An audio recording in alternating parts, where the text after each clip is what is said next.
Onic PH. So the reward manipulation gonna give our slow effect a very slow. Alright, ladies and gentlemen, once again, both the drafts have been set for game number Onic Philippines. Game 3. Yeah, this is a match point on both of them. So they need to want it to get through or to continue their journey on the MPLI. But now there will be Tiki babysitting Nats again using the auto alarm bomb so it can hold Kabuki on the early game. But he proved it wrong on the second game. Exactly, right. In the second game, you mentioned it. The way that Tiki was trying to bully... Oh, Kekedat already. With an early flicker burnt away, his facehugger has rotated towards that bottom side. This will give more space towards Claude, towards Kabuki, to get to that item power spike. Again, this is something that I do want to point out, though, Colius. In game number 1, even though Kabuki was bullied in lane, was solo killed, he was still able to secure the golden staff in the 7th minute mark. So, in terms of farm, Kabuki is so good at just utilizing the waves and manipulating the waves. Or looking up the space, manipulating the wave like you mentioned before. But now, I think with Eve on the Onic PH side, when reward manipulation is being popped up, I think Blessing Duet must aim for the Eve. So exactly. Is it wise if the Onic PH is trying to bait the Blessing Duet later on? Because without Blessing Duet, our buyer didn't have enough DPS to give the damage to Onic PH. Well, they're already looking for that bottom side here. That's going to be a dive. And the shard popped in early just to force that flicker from Nets. A collapse can happen as well here for the side of Onic PH. Facehugger caught. Pops the sprint. First blood over to Onic PH on the hands of Nets. Definitely not what Aura Fire wanted in the early stage, but they do get some gold, at least from the plating. And Nets is going to be forced to back up, so Claude can just shove the wave once again and get a better recall. But without Heavy Spin, I think it's the chance for Aura Fire to get the turtle. Because Heavy Spin is usually being popped up when you want to show away the Aura Fire jungler later on when they want to do the contest. But Onic PH started first. They try to engage the low turtle. Onic PH first onto the turtle. That's going to be the facehugger popping it in with the Cold Altar. Cold Altar HP gone, and look at that! The final blow takes a whole lot of HP. The reverse time brings both facehugger and High back to the final blow. Onic PH once again are able to secure a 2-0 and a turtle. Well, it's a good start for Onic PH. And now, it's like deja vu because our Fire is being pressured on the early game, but the goal difference is not too far away. So it's only different like 800 from Onic PH, and they're trying to chase it because they have the momentum hero too, like Amon, who can use the endless shard very on points.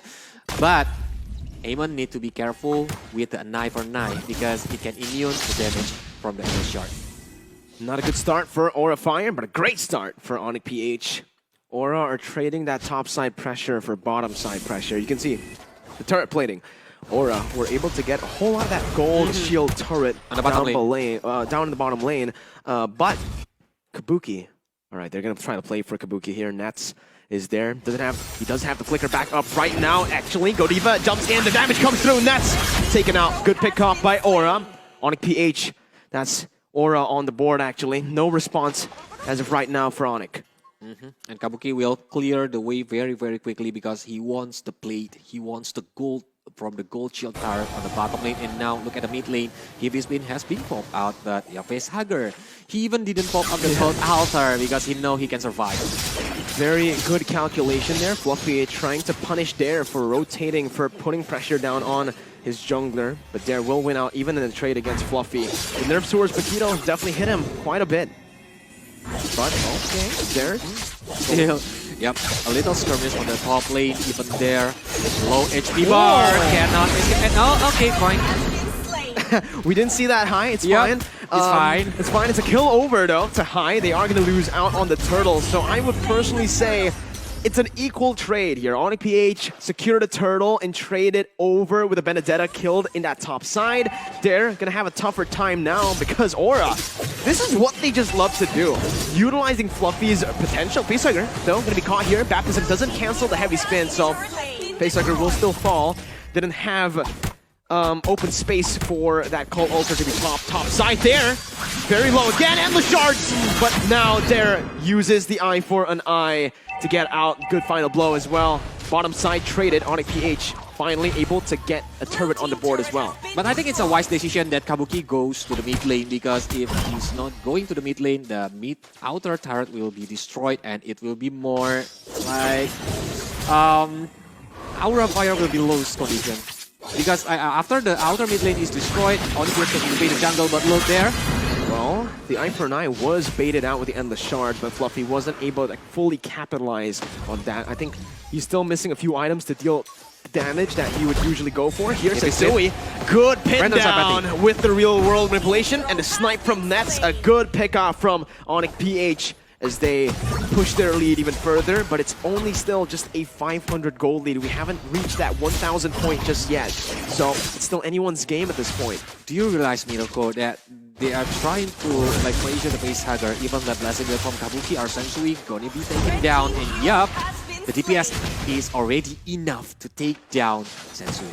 And it was just such a good decision, a smart decision from Kabuki, right? He even popped the sprint, knowing that Sensui has used that heavy spin earlier in the skirmish to catch Facehugger. So it's a good punish on Aura. And with that, they're actually able to turn the gold lead back. Like I said, if it's just a 600, 500 gold lead, it's very easily overturned. And that's what you're seeing here. The game just bouncing back and forth towards Onic, towards Aura. And now the third turtle has been popped out on the land of them, but without Sensui on the near of them. So our Fire is trying to beat the turtle. Kakadot with the flicker there. That's going to be the Cold Altar HP burned down. And the shard no by high onto the minions. Onto the creep, actually. Facehugger going to be caught. Going to be gunned down by Nets. It's a disaster for Aura. Kabuki with the Blazing Duet. Fluffy with the flanks, getting one on the board. It's a 1-for-1. Not as bad as you would think initially. High needs to stay composed here. These are the little moments, the little mistakes that you can make at the highest level that can give your opponent the edge. Onic PH capitalized with the turtle, but again, they lose out on Sensui. Yep, because 2 times that you're doing the misplay, I think it will be dangerous for High right now, because the real manipulation and DPS from Nats taken down High.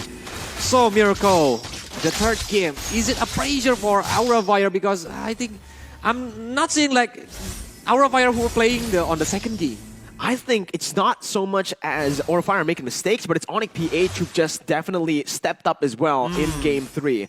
Both teams are going at it, are just punching back and forth here. And again, it's never that dominant game. We expected this to happen all 3 games. Onic PH though, however, were able to dominate Game 1. Game 2 was dominated by Aura Fire. Finally, we're seeing this. Kabuki jumps in with a Blazing Duet to the back line. Sensui caught low. Holy Baptism dodged away from by Onic PH. A good disengage once again, as they're just really good at this. And you can see the gold lead, right? It's still just so back and forth. Even though I make a lot of misplay, but I need to like mentioning something. I need to shout out that Kabuki is not taken down 1 kill points. So like with 0 kill points from Kabuki, so he is well farmed right now. The level is good.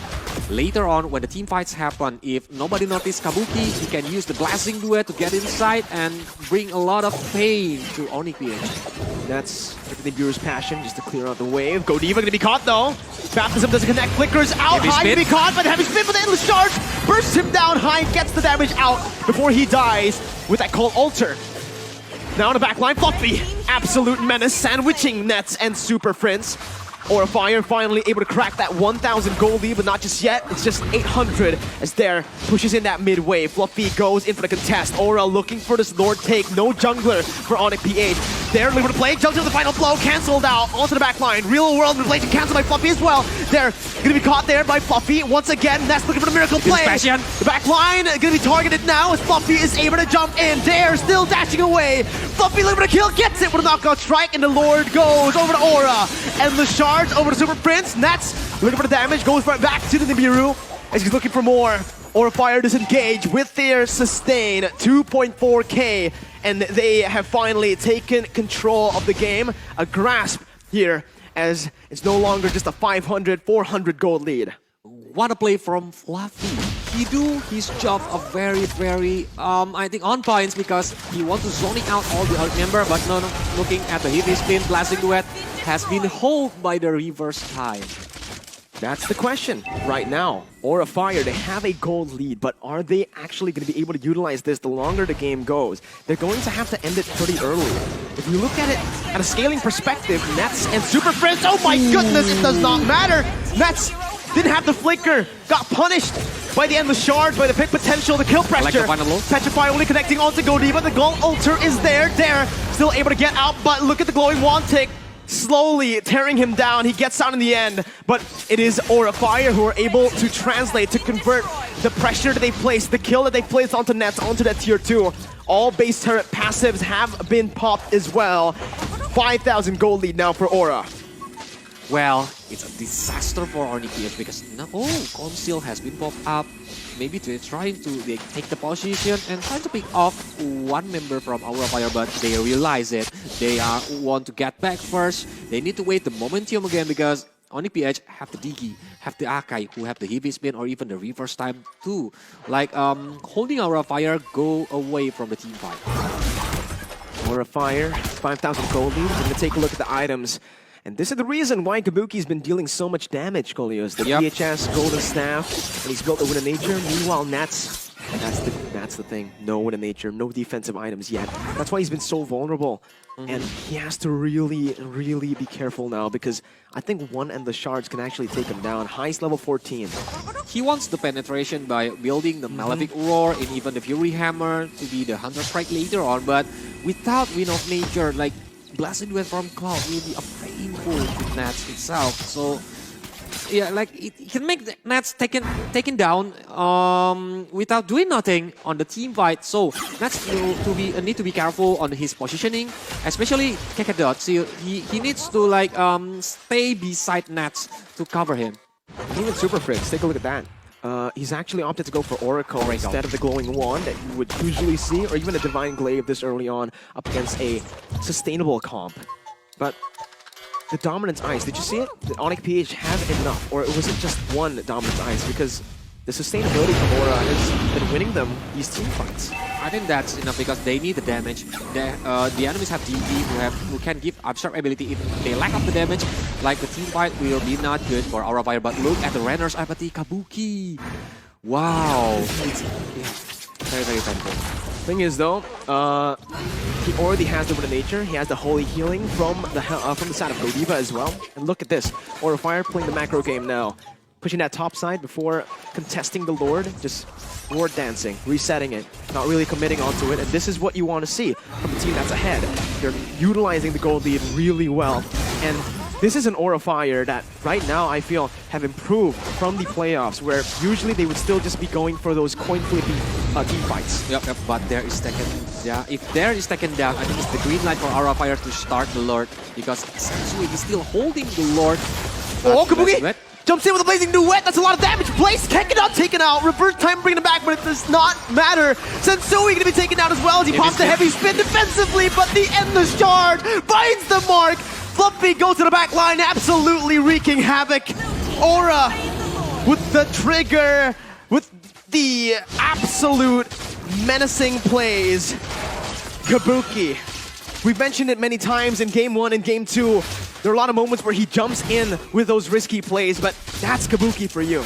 Yep, it has been paid off. Like from the momentum that he's using, the Battle Mirror Image, Blasting Duet, it's like scrambling the formation of Onic PH. It's taken down the Kakadot, so the Onic PH didn't have the time journey anymore to cover a lot of his backline heroes, and now the Lord is coming.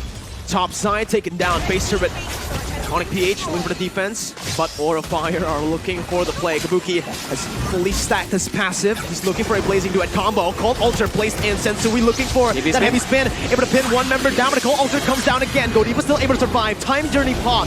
3 ultimates from Onic PH burnt away. 3 ultimates actually also from Aura Fire, but they will be able to find a base turret in the mid lane as well. Bottom side now gonna be in the sights of Aura Fire. Onic PH trying to stop this from happening, but the Claude is just so lethal, sieging that base turret down. 10,000 gold lead for Aura Fire, and they're staying disciplined.